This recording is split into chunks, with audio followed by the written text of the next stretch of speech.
அன்பான தேவ ஜனமே, விக்டரி காஸ்பல் சர்ச் விடுதலையின் சுவிசேஷ சபை வழியால் உங்களுக்கு கிருபையும் சமாதானமும் உண்டாவதாக. இன்று தேவன் உங்களுக்கு தரும் ஆவிக்குரிய வார்த்தை என்ன அப்படின்னா, ஏசாயா 54:15, இதோ உனக்கு விரோதமாய் கூட்டம் கூடினால் அது என்னாலே கூடுகிற கூட்டம் அல்ல, எவர்கள் உனக்கு விரோதமாய் கூடுகிறார்களோ அவர்கள் உன் பட்சத்தில் வருவார்கள்.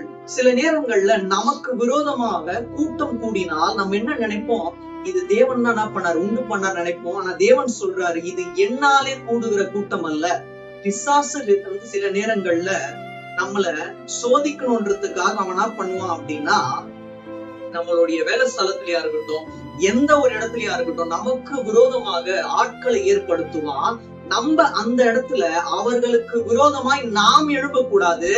நம்ம ஜப வாழ்க்கையில உறுதியா இருந்து ஒரு அமைதியோடு சமாதானத்தோடு அந்த இடத்தை விட்டு கடந்து போவோமே ஆனால் தேவன் சொல்ற வாக்குத்தத்தம் கண்டிப்பாக நம்மளோட வாழ்க்கை நிறைவேறும். அது என்ன அப்படின்னா, எவர்கள் உனக்கு விரோதமாக கூடுகிறார்களோ அவர்கள் உன் பட்சத்தில் வருவார்கள். எவர்கள் நமக்கு விரோதமாய் கூடுகிறார்களோ தேவன் நம்மோடு இருப்பாரானால், பிசாசே அந்த காரியத்தை ஏற்படுத்தினாலும் தேவன் நம்ம கூட இருந்தா, எவர்கள் நமக்கு விரோதமாக எழும்புகிறார்களோ அவர்கள் நம் பட்சத்தில் வரும்படியாக தேவன் செய்வார்.